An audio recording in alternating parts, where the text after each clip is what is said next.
آج قرآن عظیم کا تیسرا پارہ مکمل ہو چکا ہے۔ اللہ عز و جل قرآن عظیم کی مکمل صحت و تجوید کے ساتھ ہمیں تلاوت کی توفیق عطا فرمائے۔ تیسرے پارے میں ہم نے سورہ بقرہ کو مکمل کیا ہے اور پھر سورہ آل عمران کی تلاوت کی ہے۔ سورہ بقرہ میں اللہ عز و جل نے اس پارے میں، یعنی یہ جو تیسرا پارہ ہے، آیت الکرسی ہمیں عطا فرمائی ہے اور جس کی بڑی فضیلت ہے۔ یوں سمجھ لیں جس کے پاس آیت الکرسی ہو اسے دنیا کی کسی کرسی کی حاجت نہیں رہے گی، اللہ رب العزت اسے بے نیاز کر دے گا، اور بڑی فضیلتیں ہیں آیت الکرسی کی۔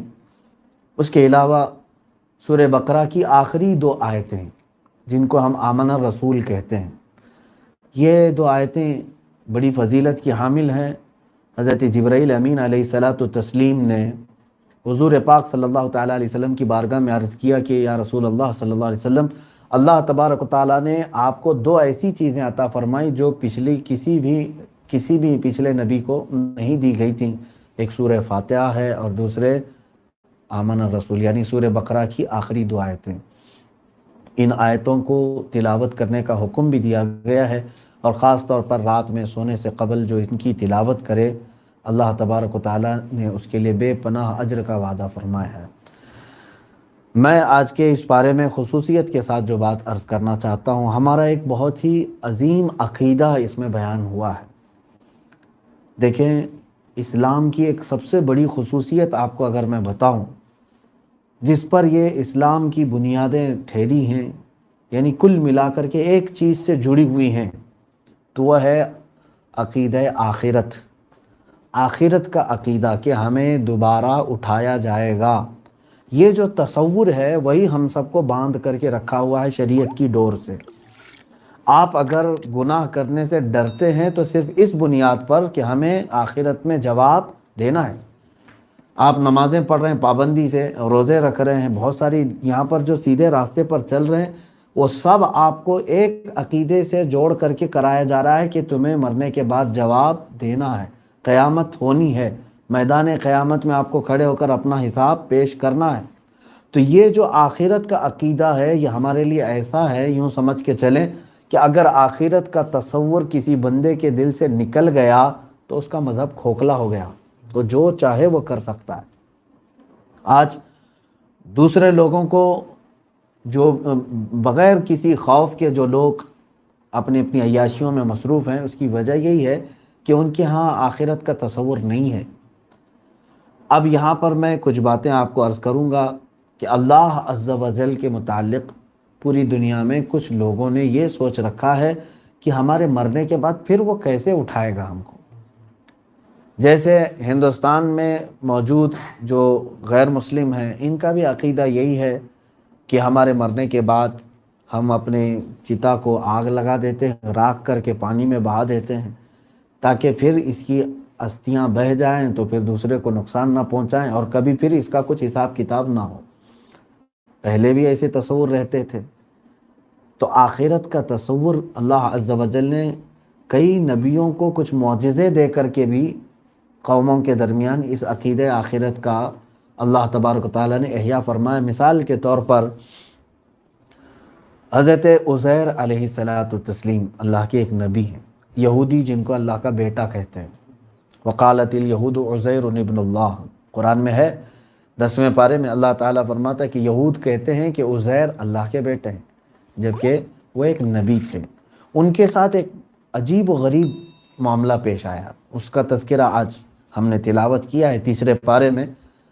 اللہ تعالیٰ فرماتا ہے وَكَالَّذِي مَرَّ عَلَىٰ قَرْيَةٍ وَهِيَ خَاوِيَةٌ عَلَىٰ عُرُوشِهَا، یا اس کی طرح جو ایک بستی سے گزرا، یعنی حضرت عزیر علیہ السلام کا یہ تذکرہ ہے کہ آپ اپنے خچر پر سوار ہو کر کچھ کھانے پینے کی چیزیں لے کر کسی ایک بستی سے جا رہے تھے، اور وہ بستی اجڑی ہوئی بستی تھی، جن کی چھتیں اڑ چکی تھیں، وہاں کے ساری جو کچھ بھی چیزیں تھیں وہ ویران پڑی ہوئی تھی، درخت سوکھے ہوئے تھے، نہ وہاں کی زمین میں کچھ فصلیں دکھتی تھیں۔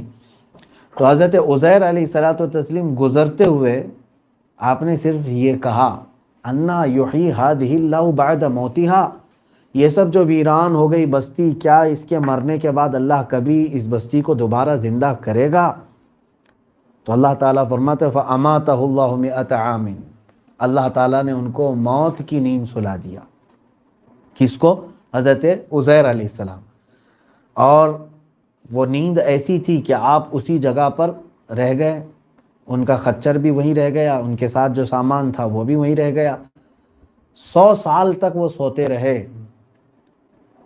اب یہاں پر لفظ امات ہے، امات کہتے ہیں موت دیا۔ اب موت کس کی طرف سے آتی ہے؟ اللہ کی طرف سے۔ اب یوں سمجھ لیں کہ موت آنے کے بعد اگر کوئی اٹھا سکتا ہے تو وہ صرف قادر مطلق رب ذوالجلال ہے۔ تو اللہ تبارک و تعالیٰ نے قرآن میں فرمایا 100 عامین، 100 سال تک انہیں وہاں پر سلا دیا اللہ تعالیٰ۔ ثم بعثہ، پھر اللہ نے انہیں اٹھایا 100 سال کے بعد۔ اب روایتیں یہ بتاتی ہیں کہ جس وقت حضرت عزیر علیہ السلام گئے تھے ان کی عمر 30 یا 33 سال کے قریب کی تھی، یا 35 کے قریب کی تھی۔ ان کے بیٹے بھی تھے، بیٹیاں بھی تھیں۔ اب 100 سال گزر گئے۔ اس کے بعد جب اللہ تعالیٰ نے ان کو دوبارہ زندہ فرمایا تو اللہ نے ان سے پوچھا قال کم لبثت، اے عزیر تم یہاں کتنے دن ٹھہرے رہے؟ انہوں نے جواب میں کہا لبثت یوما او بعد یوم، میں شاید ایک پورا دن سویا ہوں یا آدھا دن سویا ہوں۔ اللہ تعالیٰ نے فرمایا بل لبثت 100 عام، نہیں اے عزیر تم 100 سال تک یہاں پر ٹھہرے رہے۔ فانظر الی طعامک و شرابک لم یتسنہ، دیکھو تمہارے ساتھ جو کھانا پانی تھا اس کی کیا حالت ہو گئی، کہاں ہے وہ؟ اور تمہارے گدھے کو دیکھو، تمہارے خچر کو دیکھو، اس کی ہڈیاں تک پگھل گئی ہیں۔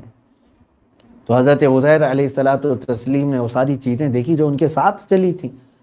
اگر صبح آئے اور شام ہو رہی ہو تو ایسی حالت نہ ان کے خچر کی ہوتی نہ ان کے ساتھ کے سامان کی۔ پھر اللہ تعالیٰ نے ان کے خچر کو بھی بیدار کیا اور اس کھانے کو بھی صحیح فرمایا، ساری چیزیں جوں کی توں صحیح ہو گئی۔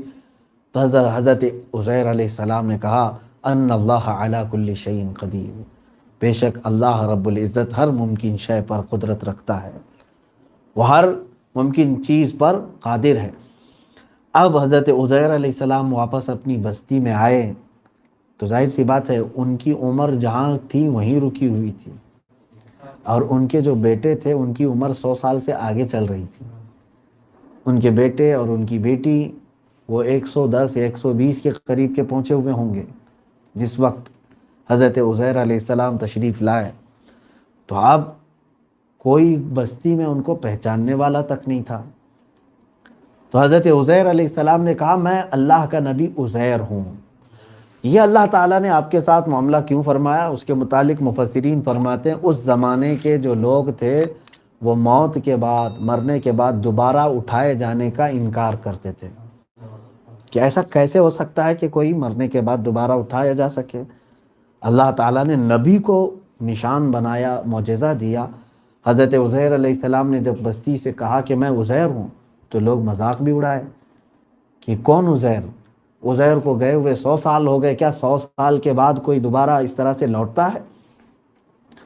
ان کے گھر کی جو ایک باندی تھی کام کرنے والی، وہ بھی کافی بوڑھی ہو چکی تھی۔ اس وقت کی عمریں 200 سال تک بھی نارمل تھی، کسی کی عمر 300 سال تک بھی جاتی تھی۔ تو ان کے گھر کی جو ایک باندی تھی کنیز کام کرنے والی، اس نے کہا میں عزیر کو اچھی طرح سے جانتی ہوں، 2 خصوصیتیں تھی عزیر کے اندر، اگر تم عزیر ہو تو مجھے وہ دونوں علامتیں بتاؤ۔ ایک یہ کہ ان کے پیٹھ پر ایک نشان تھا، وہ خاتون کہتی ہیں کہ میں وہ نشان جانتی ہوں۔ دوسرے یہ کہ عزیر کو تورات زبانی یاد تھی جو کہ اس زمانے میں کسی کو یاد نہیں تھی۔ حضرت عزیر علیہ السلام نے اپنا دامن اٹھا کر کے پیٹھ پر دکھایا تو وہ نشان جوں کا تو موجود تھا، اور اس کے علاوہ حضرت عزیر علیہ السلام نے تورات کو پورا کا پورا زبانی لوگوں کے سامنے پڑھ کے سنایا۔ تب اس خاتون نے کہا یہی عزیر ہے، پھر تمہارے ساتھ کیا ہوا؟ تم جس وقت گئے تھے تب بھی یہی حالت اتنی ہی تھی تمہاری، اور اب آئے ہو تب بھی اتنی عمر ہے؟ تب حضرت عزیر علیہ السلام نے اپنے ساتھ پیش آیا ہوا واقعہ بتایا۔ میں ایک بستی سے گزر رہا تھا، اللہ تعالیٰ نے مجھے وہاں موت کی نیند سلایا، 100 سال کے بعد دوبارہ مولا تعالیٰ نے مجھے بیدار کیا، میرے خچر کو، میرے کھانے کو، صرف یہ بتانے کے لیے کہ اے لوگو وہ اللہ رب العزت ہر چیز پر قدرت رکھتا ہے، وہ تم جلا کر راکھ کر دو، اس راکھ سے بھی وہ اللہ تعالیٰ تمہیں دوبارہ اٹھائے گا۔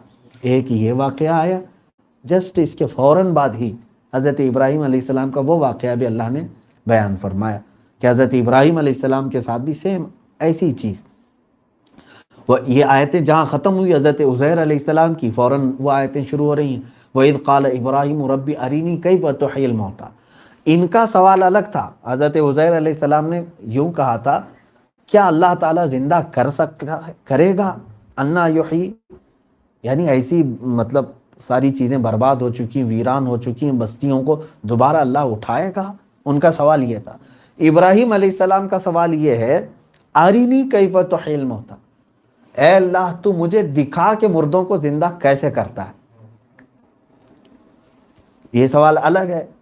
حضرت ابراہیم علیہ السلام نے جب یہ کہا، اللہ تعالیٰ نے فوراً آپ سے یہ فرمایا، قال اولم تؤمن، اے ابراہیم کیا تم کو یقین نہیں ہے کہ میں مردہ کو زندہ کرتا ہوں، موت کے بعد اٹھاتا ہوں؟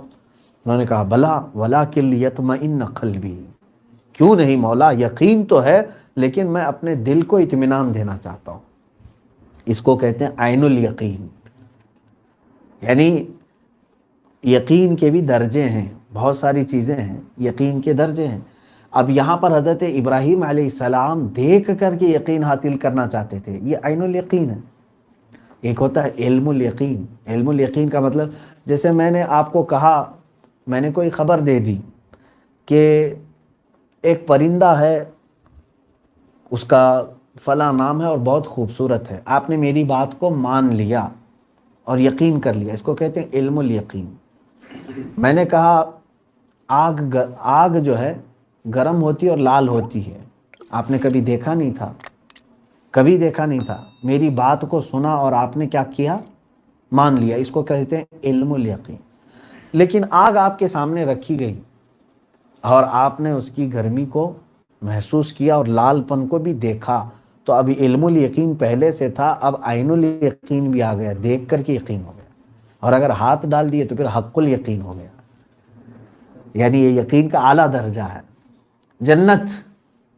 جنت ہے، یہ ہم سب کو کیا ہے، علم الیقین ہے۔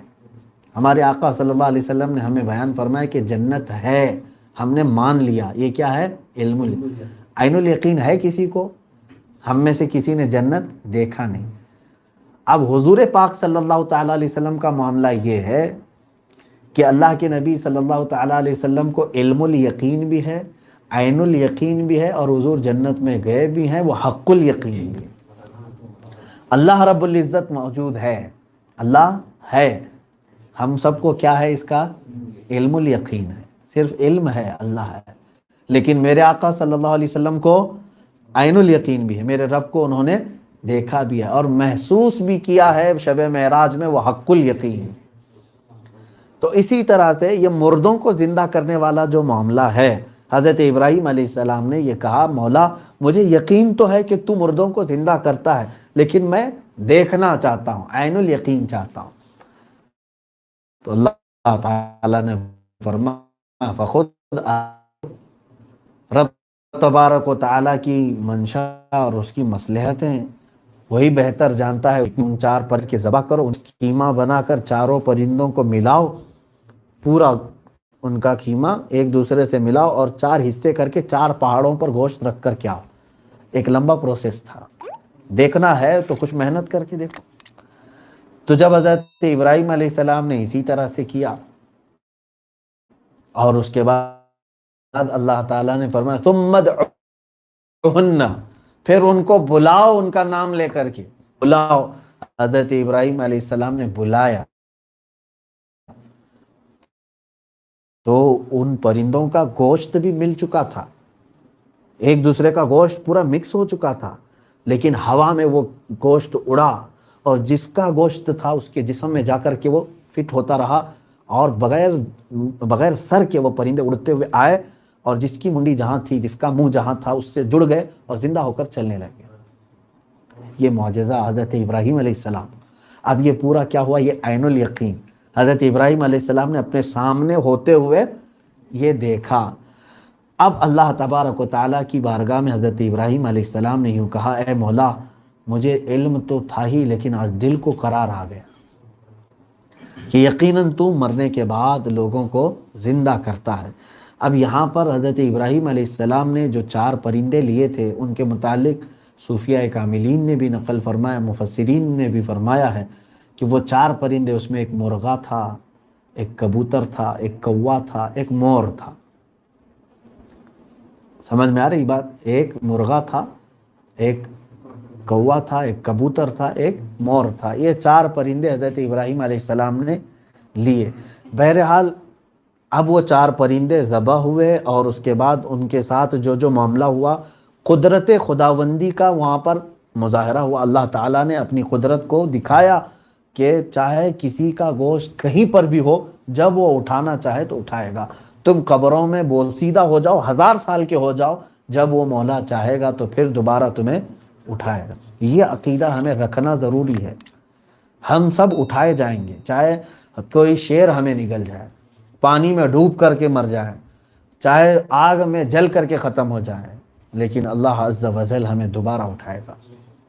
آج بھی بہت ساری چیزیں ایسی، سائنس کے ایجادات ایسی ہیں کہ پلین جو کریش ہوتے ہیں سب ختم ہو جاتا ہے، لیکن اس میں ایک بلیک باکس کچھ ہوتا ہے، اس کے ذریعے سے وہ پورے کے پورے حادثے کے معلومات لے لیتے ہیں۔ چاہے پلین پورا جل کر خاک ہو جائے، لیکن وہ جو بلیک باکس ہے اس کے ذریعے سے ان کو پورے معلومات مل جاتی ہیں۔ اسی طرح سے اللہ عز و جل نے ہماری ریڑھ کی ہڈی میں ایک حصہ ایسا رکھا ہے جو ہمیشہ اس میں سارا ریکارڈ، جس کو ڈی این اے سمجھ لیں آپ، وہ ویسے ہی رہے گا۔ آج 100 سال کے مردے کی ہڈی بھی نکال کر کے لیبارٹری میں دیتے ہیں تو یہ چیک کر کے آج کی سائنس بتا دیتی ہے کہ یہ کتنا پرانا مردہ ہے، اس کے ساتھ کیا ہوا تھا۔ ہڈیوں پر ریسرچ کر کے لیب بتا سکتی ہے۔ میرے عزیزو، وہ خلاق کائنات ہے جس نے خود پیدا کیا، کیا وہ ہماری بوسیدہ ہڈیوں کو دوبارہ ملا کر نہیں اٹھائے گا؟ یہ یقین لے کر کے چلیں کہ ہم کو مرنے کے بعد دوبارہ اٹھنا ہی ہے۔ چاہے اب یہاں پر اسی وجہ سے کچھ لوگوں نے مرنے کے بعد الگ الگ معاملات کر لیے، یہی ڈر کر کے کہ کہیں ہم کو اٹھا کر حساب نہ پوچھا جائے۔ کچھ لوگوں نے جلا کر راکھ کر دیا اور پھر پانی میں بہا دیا، اور کچھ ایسے بھی دھرم ہیں بیچارے مرنے کے بعد ٹکڑے کر کے چیل کووں کو کھلاتے ہیں۔ وہ بھی یہ سوچتے ہیں چیل کوے کھا جائیں گے تو ان کے پیٹ میں چلا گیا تو کہاں ہے میرا مالک و پروردگار جو ایک نطفے سے ہمیں بنایا ہے، ایک پانی کا قطرہ جو ہم کچھ نہیں تھے تب اس نے بنایا، اب ہونے کے بعد پھر فنا ہونے کے بعد دوبارہ وہ کیوں نہیں اٹھائے گا؟ میں جو بات عرض کر رہا تھا، اللہ رب العزت کے قدرت کے مشاہدے اگر دیکھنا ہو تو یہاں پر ایک تصوف کی بات میں عرض کرتا ہوں۔ بات تو چل رہی ہے عقیدہ آخرت پر، آخرت کا عقیدہ، لیکن اس میں بیچ میں یہاں ٹھہر کر کے عرض کر رہا ہوں۔ سبع سنابل شریف میں میر عبد الواحد بلگرامی رضی اللہ تعالیٰ عنہ نے یہ بات بیان فرمائی ہے کہ اللہ تبارک و تعالیٰ کی قدرت کے مشاہدے آج تم کیوں نہیں کر پا رہے ہو؟ آج بھی بہت ساری ایسی عجائبات ہیں جن کو تم دیکھو گے تو اللہ کی معرفت حاصل ہو جائے گی، لیکن آنکھیں اندھی پڑی ہوئی ہیں، کچھ نظر نہیں آ رہا ہے۔ میاں درخت، یہ پودے کا ایک کونپل جو زمین سے اگتا ہے وہ بھی نشانی ہے مولا کی، وہ کیسے زمین کا سینہ چیر کر باہر آ رہا ہے، تم نے کبھی اس کو دیکھا؟ اور پودے کے اندر سے پھول کیسے کھلتے ہیں اور پھل کیسے بنتے ہیں، پھلوں کے اندر رنگ کون بھرتا ہے، مٹھاس کہاں سے آتی ہے، کھٹائی کہاں سے آتی ہے، کڑواپن کون ڈالتا ہے، یہ سب قدرت کے ایسے مشاہدے ہیں، ہم ان کو دیکھ نہیں پا رہے۔ اس کی وجہ کیا ہے جانتے ہیں آپ؟ اس کی وجہ یہ ہے کہ بندہ جب اچھی خاصی آنکھوں پر ایسا چشمہ ڈال لے جس کے مطلب کچھ لوگ ایسے ہوتے ہیں جن کا پاور تو اچھا ہی تھا لیکن سوڈے کی بوتل والا چشمہ پہنے، کیا نظر آیا ان کو؟ کچھ نظر آئے گا؟ دھندلاپن آ جائے۔ آپ نے اسٹیل کا چشمہ پہن لیا، کچھ دکھے گا باہر کا؟ تو کچھ ایسی چیزیں ہماری آنکھوں پر پردہ پڑی ہوئی ہیں جو ہمیں نظر نہیں آ رہی ہیں۔ اب وہ کیا چیزیں سنیے۔ قدرت کے مشاہدات کو دیکھنا ہو تو حضرت ابراہیم علیہ السلام کو اللہ تبارک و تعالیٰ نے جو 4 پرندے لینے کا حکم فرمایا، یہ 4 پرندوں کی کیا خصوصیت تھی جو آپ لے کر کے ذبح کیے؟ میں نے بتایا نا، مرغا ہے، کوا ہے، کبوتر ہے، مور ہے۔ صوفیہ اکرام فرماتے ہیں یہ اصل پرندوں کو ذبح نہیں کیا گیا تھا، یعنی پرندے تو ذبح ہوئے لیکن معنی کے اعتبار سے حقیقت میں ان کی خصوصیات جو ہیں ان پرندوں کو ان کو ذبح کیا گیا تھا۔ مثال کے طور پر مرغے کی خصوصیت ہے کہ اس کے اندر شہوت زیادہ ہوتی ہے، مرغے کے اندر شہوت زیادہ ہوتی ہے، یعنی مرغا پرندوں میں بہت زیادہ شہوتی ہے، یعنی مرغیوں کے پیچھے بھاگنا یہ اس کی ایک خصوصی اس کی فطرت ہے۔ کوے کی ایک بری عادت ہے، وہ لالچی بہت زیادہ ہے۔ کوا کیا کرتا ہے؟ لالچ کا بہت بڑا شکار ہے۔ توجہ چاہتا ہوں میں، ایک مرغا جس میں شہوت زیادہ ہے، دوسرا کوا جس میں لالچ زیادہ ہے۔ کبوتر ہے تو اچھا لیکن دوستی بہت جلدی کرتا ہے، ہر ایرے غیرے سب کے ساتھ دوستی کرتا ہے، تو دوستی کرنے کی عادت اس کے پاس بہت زیادہ ہے۔ چوتھا ہے مور، مور بھی اچھا ہے لیکن اس کو اپنے حسن دکھانے کی عادت بہت ہوتی ہے۔ جب بھی تھوڑے لوگ جمع ہوں گے ڈانس کرتا ہے، رقص کرتا ہے اور اپنے پورے پر کھولتا ہے، اپنی خوبصورتی دکھاتا ہے۔ یہ بار بار جنگل میں بھی یہی کرتا ہے مور، مور ہو کہ مورنی ہو، اور یقیناً اللہ نے اسے خوبصورتی عطا کی ہے۔ اس کے پروں میں اتنے رنگ جمع ہیں کہ آپ اپنے ہاتھوں سے اتنے رنگ نہیں جمع کر سکیں گے، اور اتنی خوبصورتی کے ساتھ اللہ تعالیٰ نے اس کو جسم عطا کیا، وہ دکھاتا ہے۔ تو اب صوفیہ اکرام فرماتے ہیں مرغے کی شہوت، کوے کی لالچ، کبوتر کی دوستی اور مور کی یہ نمائش، ایڈورٹائزنگ، پرچار کرنا، یہ چار چیزوں کو اگر کوئی بندہ ذبح کر دے، شہوت اپنے اندر سے ذبح کرے، لالچ کو ذبح کرے اور بے مقصد کی دوستیوں کو ذبح کر دے، ختم کر دے، اور اپنے اندر کی نمائش کی اور ریاکاری کی عادت کو ذبح کر دے، تو سمجھ لو کہ وہ اللہ کی قدرت کے مشاہدے بالکل دیکھ سکتا ہے۔ اسے بہت ساری چیزیں اللہ تبارک و تعالیٰ کی قدرت کے مشاہدے نظر آئیں گے۔ یہ چار چیزیں ہمارے آنکھوں پر پٹی کے طور پر پڑی ہوئی ہیں۔ شہوت بھی لوگوں پر غالب آئی ہے آج، لالچ بھی بہت سارے لوگوں پر غلبہ کی ہے، اور لوگوں میں آج دوستی کرنے کا جو ایک رواج ہے، دوست تو ایسے مصیبت ہے یہ آج کے زمانے کی نہیں بلکہ ہر زمانے کی۔ قرآن یوں کہتا ہے یا ویلتا لیتنی فلانا، لیتنی یا ویلتا لیتنی لم اتخذ فلانا خلیلا۔ اللہ تعالیٰ فرماتے قیامت کے دن کچھ لوگ یہ کہیں گے اے کاش میں فلاں کی دوستی نہیں کرتا تو آج اچھا ہوتا۔ کچھ لوگ صرف دوستی کی وجہ سے جہنم میں جا رہے ہوں گے۔ آج دیکھ نہیں رہے ہیں بیچارہ کسی ایک آدمی کو کرونا افیکٹ ہوا لیکن دوست کتنے تھے ان کو بھی پکڑ کے لے جا رہی پولیس، کون کون ان سے بات کیا ان کو بھی اٹھا کے لے جا رہی ہے۔ اور کچھ لوگ آج پچھتا رہے کاش میں اس کو میسج بھی نہیں کیا ہوتا تو اچھا ہوتا، مجھے کوارنٹائن کر دیے۔ تو بہرحال میں یہ نہیں کہتا کہ دوستی نہیں ہونی چاہیے، بلکہ دوست اسے بنائیں جو تمہاری آخرت کا تمہیں یاد دلائے، دوست اسے بنائیں جو تمہارے اخلاق و کردار میں تمہاری تربیت کر سکے، دوست وہ نہیں جو تمہیں یاد خدا سے غافل کر دے اور عیاشیوں کے اڈے پر لے جائے، خود بھی بہک جائے اور خود دوسروں کو بھی بہکائے۔ عزیزان گرامی وقار، یہ دو چیزیں میں نے عقیدہ آخرت کے متعلق عرض کی، اور اللہ تعالیٰ نے قرآن عظیم میں جگہ جگہ پر جہاں پر اللہ پر ایمان لانے کا حکم ہے، من آمن باللہ، آپ دیکھیں گے اس کے بعد آتا ہے والیوم الآخر۔ کئی آیتوں میں یہ ہے جو اللہ پر ایمان لایا اور آخرت پر ایمان لایا، یہ دو بہت بنیادی چیزیں ہیں۔ اگر آپ نے ذہن سے یہ بات نکال دی کہ آخرت کچھ نہیں ہے، معاذ اللہ کافر ہو گئے۔ آخرت ہونا ہے۔ میں اسی بات کو آج آپ کے سامنے بھی لے کر کے عرض کروں گا کہ میرے عزیزو، ہماری زندگی میں جتنا بھی وقت چل رہا ہے، یہ گھڑی کے کانٹے جو ہٹ رہے ہیں، یوں سمجھ لو کہ ہمارا یعنی کاؤنٹ پوری طور پر ہو رہا ہے، اور ہمارا عقیدہ یہ ہے کہ مرنے کے بعد جب ہم قبر میں سوتے ہیں وہ کتنے سال کا عرصہ ہوگا وہ اللہ بہتر جانے، جس کو عالم برزخ کہتے ہیں، وہ خود ایک عذاب ہے، وہ خود ایک عذاب ہے کہ قبر کی زندگی اتنی سخت ہوتی ہے۔ بعض لوگوں نے یہ کہا کہ جو دنیا میں عیش کرتا رہا قبر کی زندگی اس کے 1 منٹ 1 سال کے برابر گزر رہی ہوگی۔ یہ لاک ڈاؤن سے ہی سمجھ میں آ رہا ہوگا۔ دوسرے دنوں میں دن ایسے گزر جاتے تھے، پتہ ہی نہیں چلتے تھے، لیکن آج قید کر کے رکھے ہیں تو نہ دن کٹ رہا ہے نہ رات کٹ رہی ہے، سونا ہے کیا ہے۔ یہاں تو پھر بھی ابھی آپ کے ساتھ رشتہ دار ہیں بات کرنے کے لیے، موبائل ہے، ٹی وی ہے، بہت ساری چیزوں سے وقت گزار رہے ہیں۔ قبر میں کون آئے گا تمہارے پاس؟ نہ وہاں دن کٹتا ہے نہ رات کٹتی ہے۔ تو وہ ایک لمبی زندگی عالم برزخ کی، لیکن ہمارا عقیدہ یہ ہے کہ ایک دن ایسا آئے گا جو 50,000 سال کے برابر کا ہوگا، جس دن اللہ تعالیٰ آدم علیہ السلام سے لے کر قیامت تک آنے والے سارے انسانوں کو جمع فرمائے گا، اور وہ اس کا عدل ہے۔ اس دن اللہ تعالیٰ اعلان فرمائے گا کہ کہاں ہیں سارے لوگ، جمع ہو جائیں اور اپنا اپنا کیا ہوا سب سنائیں۔ نامہ اعمال جس کو ہم سمجھتے ہیں 4 پیج ہوں گے 5 پیج ہوں گے ہم کو دے دیں گے، نہیں، بلکہ حدیث پاک میں ہے ایک بندے کے نامہ اعمال کتابوں میں آئیں گے۔ اس کی کتنی کتابیں ہوں گی؟ فرمائے گا جہاں تک اس کی نظر جاتی وہاں تک صرف اس کی کتابیں ہوں گی۔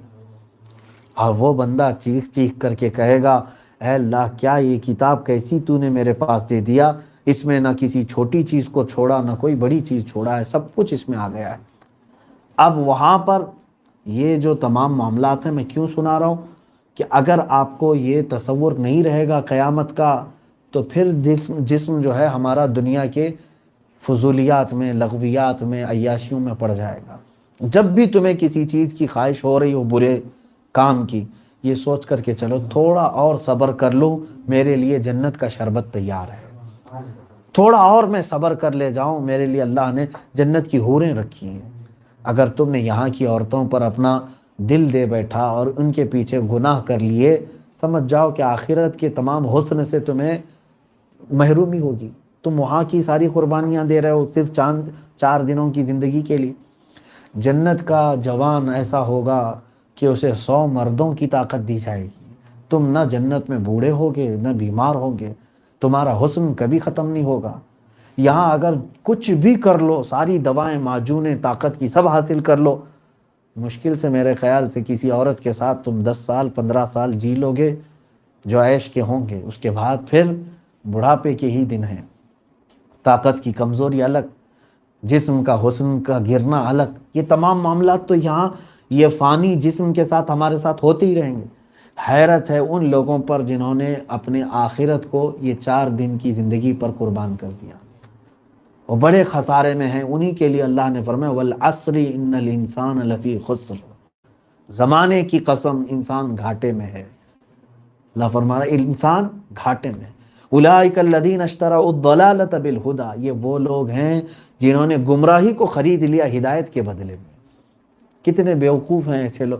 میں یوں آپ کو بتا دوں، آپ اس شخص کے بارے میں کیا کہیں گے، اس شخص کے بارے میں کیا کہیں گے، آپ کے ہاتھ میں 2 روپے کی ایک چاکلیٹ تھی، 2 روپے کی ایک چاکلیٹ تھی، آپ نے اس کو اتنا سجایا اور کہا کہ اس میں ایسی ایسی چیزیں ہیں، فلاں ہیں، وہ ہیں، یہ ہیں، آپ نے اس کو ملمہ سازی کر دی، بات کرنے کا آپ کے پاس فن تھا۔ بیچارہ ایک بھولا آدمی آیا، اس نے پوچھا کہ کیا ہے یہ، کہا ایک چاکلیٹ ایسی ہے جو تم کو جوان کر دے گی، تم کو فلاں کر دے گی، وہ کر دے گی۔ کتنے کی ہے؟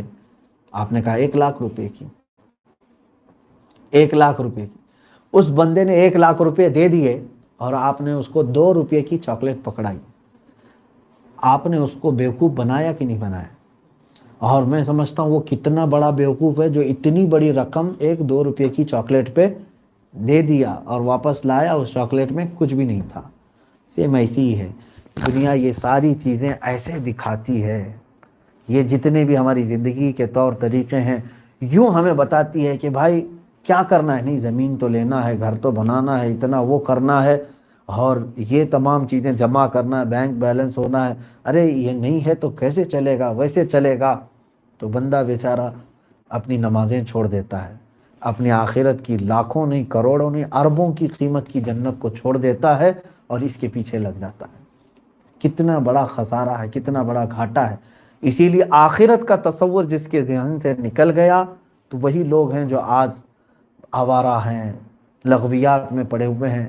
میں سمجھتا ہوں ہمارے بچے جوان سب سے میں کہوں گا موت کی دستک عنقریب آنے والی ہے تمہارے گھر پر بھی، یوں سمجھ کر کے چلو ہمیشہ تمہاری گردن کے پیچھے ملک الموت ہے تیار، کسی بھی دن وہ تمہیں دبوچ لے گا۔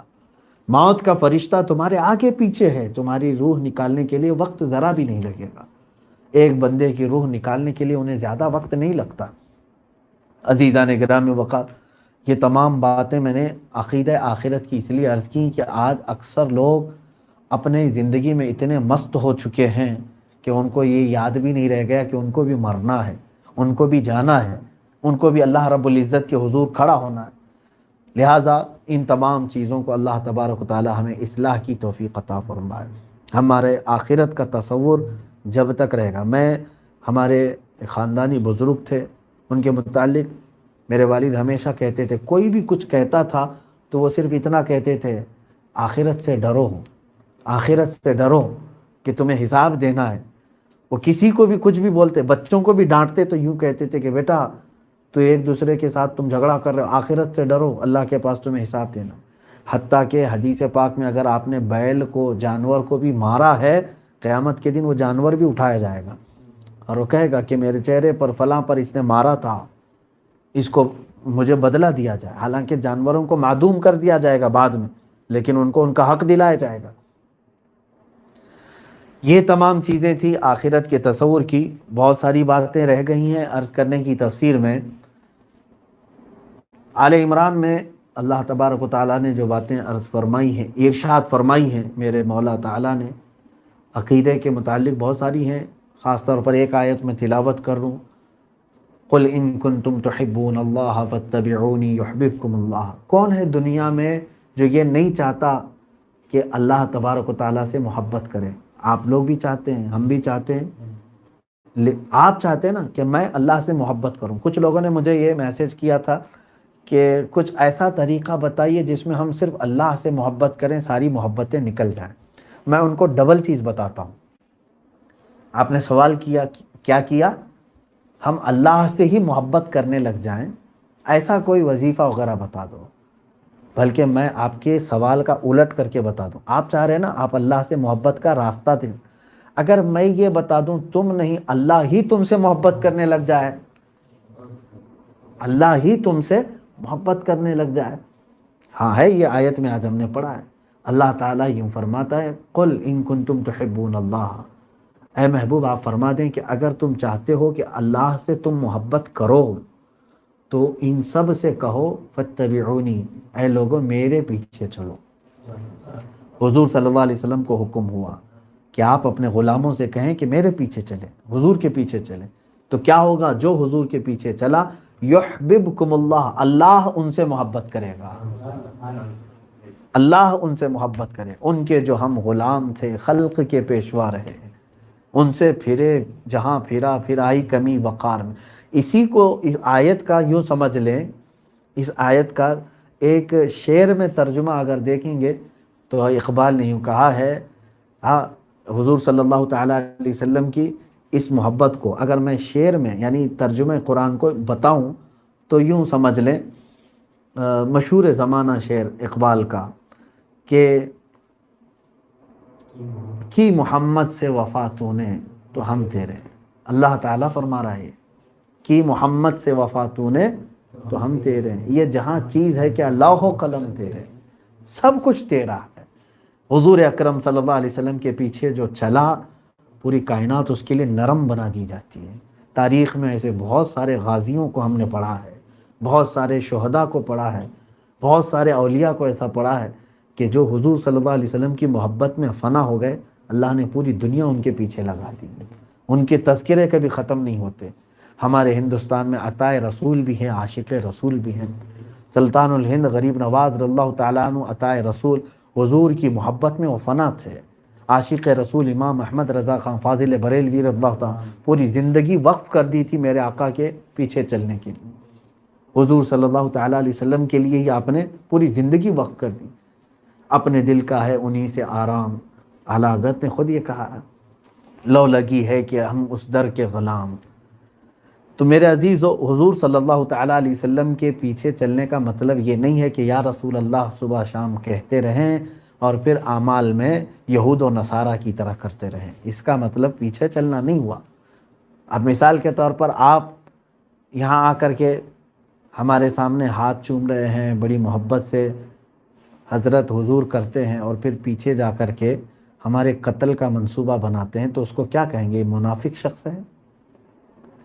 عمل میں کچھ لوگ نفاق کرتے ہیں. رسول کریم صلی اللہ تعالیٰ علیہ وسلم سے محبت کی بات کرنے والا حضور کی کسی بھی ادا سے کبھی نفرت نہیں کر سکتا. میرے آقا صلی اللہ تعالیٰ علیہ وسلم کے شکل مبارکہ سے کبھی نفرت نہیں کرتا. اسے دل و جان سے میرے آقا کی ہر چیز پسند ہونی چاہیے، تبھی سمجھ لیں. اسی لیے حضرت ابو بکر شبلی رحمۃ اللہ تعالیٰ علیہ بڑے پائے کے بزرگ ہیں. سلسلہ قادریہ میں ان کا ذکر بھی ہے، آپ نے پڑھا ہوگا. بہر شبلی شیر حق دنیا کے کتوں سے بچا، ایک کا رکھ عبد واحد بے ریا کے واسطے. حضرت ابو بکر شبلی یہ فرماتے، اگر زندگی میں میرے لیے سب سے ڈیفیکلٹ سوال ایک ہے، کسی نے اگر مجھ سے یہ پوچھا کہ تو حضور صلی اللہ علیہ وسلم سے محبت کرتا ہے یا نہیں، یہ کوئی ڈیفیکلٹ سوال ہے؟ مشکل سوال ہے. اگر میں آپ سے پوچھوں تو آپ فوراً، ابھی میرا جو سوال ختم نہیں ہوگا، فوراً پکاریں گے یا رسول اللہ ہم تو آپ سے محبت. لیکن حضرت ابو بکر شبلی فرماتے ہیں میرے لیے زندگی کا یہ سب سے سخت سوال ہے. پوچھا کیوں؟ کہا کہ اگر میں نہ کہہ دوں کافر ہو جاؤں گا. حضور صلی اللہ علیہ وسلم سے محبت نہیں ہے، اگر کہہ دیا تو کیا ہو گیا؟ کافر ہو گیا. اور اگر ہاں کہہ دوں تو پھر میرا دل کہے گا کہ کہاں ہے تیرے اعمال اور کہاں ہے رسول پاک، کیا جھوٹا پڑ جاؤں گا. دونوں بھی چیزیں ہمارے لیے سخت ہے. جب وہ اس پائے کے ولی یہ کہتے ہیں تو آج ہم لوگوں کو احتساب کی ضرورت ہے. اسی پارے میں اللہ تعالیٰ نے ایک وعدہ نبیوں سے لیا تھا، اس کا ذکر بھی آیا ہے. سارے نبیوں کی روحوں کو اللہ نے ایک دن جمع کیا. 3 طرح کے وعدے اللہ تعالیٰ نے لیے ہیں، ایک نبیوں سے، ایک علماء سے، اور ایک تمام انسانوں سے. یہ تینوں کے تذکرے قرآن میں ہیں. میثاق کہتے ہیں اس کو، وعدہ لینا. مثال کے طور پر سب کو جمع کیا اور ہم آپ سے وعدہ لیتے ہیں کہ ایسا کرو گے یا نہیں کرو گے. اللہ نے پورے نبیوں کی روحوں کو جمع کیا اور ایک عہد لیا ان سب سے. وہ آیت ہے وَإِذْ أَخَذَ اللَّهُ مِيثَاقَ النَّبِيِّينَ لَمَا آتَيْتُكُم مِّن كِتَابٍ وَحِكْمَةٍ. اللہ نے فرمایا یاد کرو تمام نبیوں سے ہم نے ایک عہد لیا، وعدہ لیا کہ ہم تمہیں کتاب بھی دیں گے، حکمت علم بھی دیں گے. لیکن اے نبیو، جب تم دنیا میں جاؤ گے، تمہارے زمانے میں اگر میرا محبوب رسول آ گیا، کون؟ محمد صلی اللہ تعالیٰ علیہ وسلم، لَتُؤْمِنُنَّ بِهِ وَلَتَنْصُرُنَّهُ. اللہ فرماتے ہیں تم ضرور اس پر ایمان لاؤ گے، اس پر ایمان لاؤ گے. صرف ایمان نہیں، وَلَتَنْصُرُنَّهُ، اور سب کے سب اس کی مل کے مدد کرو گے. اتنا ہی نہیں، اللہ نے یہ فرمایا اور اس کے بعد پوچھا سارے نبیوں سے اَأَقْرَرْتُمْ، کیا تمہیں اس بات کا اقرار ہے؟ قالوا اقررنا، سارے نبیوں نے کہا ہاں مولا ہم اقرار کرتے ہیں. حضور صلی اللہ علیہ وسلم کے دنیا میں آنے سے پہلے کی بات ہے. یہ حضور صلی اللہ علیہ وسلم کے دنیا میں آنے سے پہلے کی بات ہے کہ سارے نبیوں کی روحوں کو اللہ نے عہد لیا. پھر اللہ تعالیٰ یہ فرماتا ہے وَأَنَا اور میں تمہارے ساتھ گواہ ہوں اس بات کا. اور پھر حضور صلی اللہ تعالیٰ علیہ وسلم نے خود اپنی ایک حدیث میں بیان فرمایا، یہ اور بات ہے کہ کسی بھی نبی کے زمانے میں حضور نہیں آئے، اگر آ جاتے تو اس نبی کی شریعت اور ان کے سارے معاملات ختم ہو جاتے. کس کی شریعت چلتی؟ صرف میرے آقا صلی اللہ علیہ وسلم. ایک بار حضرت عمر فاروق رضی اللہ تعالیٰ عنہ تورات پڑھ رہے تھے. حضرت ابو بکر صدیق بھی تھے. حضور صلی اللہ علیہ وسلم کا چہرہ سرخ تھا غصے سے، حضرت ابو بکر محسوس کر لیتے تھے رضی اللہ تعالیٰ عنہ. سیدنا ابو بکر صدیق رضی اللہ تعالیٰ عنہ حضرت عمر کو چیخ کر کے کہا عمر کیا کر رہے ہو تم؟ دیکھ نہیں رہے ہو رسول پاک صلی اللہ علیہ وسلم کا جلال ہے؟ حضرت عمر نے کتاب بند کیا اور کہا میں آسمانی کتاب ہی تو پڑھ رہا ہوں، اللہ ہی کی کتاب پڑھ رہا تھا، تورات پڑھ رہا تھا. رسول کریم صلی اللہ علیہ وسلم نے اس وقت فرمایا اے عمر، یہ کتاب جس پر اتری ہے، کس پر اتری ہے؟ موسیٰ علیہ السلام. اگر یہ تو آج آپ پڑھ رہے ہیں نا کتاب، جس پر یہ کتاب اتری ہے موسیٰ علیہ السلام، وہ بھی اگر آج ہوتے تو قرآن پڑھنے کے علاوہ ان کے پاس کوئی راستہ نہ ہوتا. ہاں کہ وہ قرآن ہی پڑھتے، کیونکہ ساری شریعتیں منسوخ ہو جاتی، صرف ہمارے نبی صلی اللہ علیہ وسلم کی ہی شریعت چلتی۔ تو میرے عزیزو، یہاں کہنے کا مطلب یہ ہے رسول پاک صلی اللہ تعالیٰ علیہ وسلم کی ولادت سے پہلے ہی اللہ نے نبیوں کے پاس ایک عہد لیا۔ تھوڑے سے ذہن کو حاضر رکھیں، ایک مسئلہ سمجھا کر میں اپنی گفتگو کو ختم کرتا ہوں۔ 1,24,000 نبیوں کی روحیں موجود ہیں، جبکہ ابھی دنیا میں کوئی پیدا نہیں ہوا تھا، یہ جب کی بات ہے۔ اتنا بڑا مجمع، ظاہر سی بات ہے اتنی روحیں ہوں گی، تذکرہ کس کا چل رہا ہے؟ رسول پاک صلی اللہ علیہ وسلم۔ کون کر رہا ہے؟ اللہ فرما۔